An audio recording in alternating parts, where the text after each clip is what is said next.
crypto analyst Nicholas Merten has given an insight into the future trajectory of the Bitcoin price, suggesting that the flagship cryptocurrency may experience turbulent times ahead. In a recent episode of his YouTube channel, Data Dash, Merten mentioned that Bitcoin and other altcoins and the broader asset market were on the brink of a major move as several macro factors were coming together. He further went ahead to discuss how these different dominoes could potentially cause a lot of pain in the economy. The first macro factor he mentioned was equities. According to him, the direction of equities and the broader assets are going to have a direct impact on Bitcoin. Showed a direct relation between the equity market and the crypto market as coins began to pick up at the beginning of the year, right around when the former was on a high.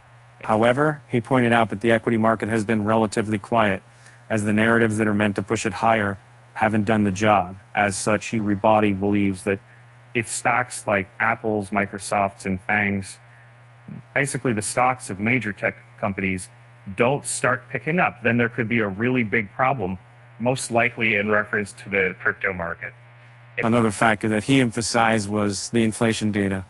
Merten seemed to suggest that the Fed wasn't doing enough to curb inflation and bring it down to the target to Kroll of 2%. And, according to him, the Fed could have taken a more stringent approach by raising the rates by 75 basis points or even 100. And the inflation rate is known to have a significant impact on the crypto market, as a higher rate means that investors may have little or nothing to spend in the crypto market. Merten noted that it is evident that the Fed isn't doing enough, as the prices of several goods and services, including energy, seem to be reinflating. He made a comparison to the 70s when inflation was also at an all-time high, and stated that if this time is nearly similar to then, or if there is a trend, and then it could be a huge problem. Some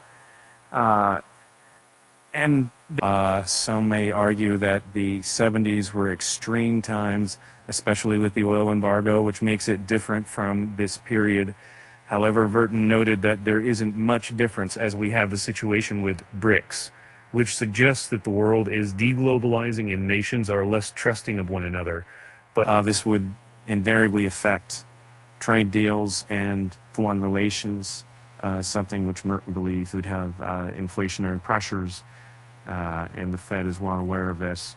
He stated that the major reason we're experiencing this reinflation is because supply and demand aren't balanced. According to him, there's excess money in the system due to the excess printing of money, which people got rich off, and the stimulus checks during the COVID era, and it's as such, there is so much purchasing power without there being enough supply to meet these demands.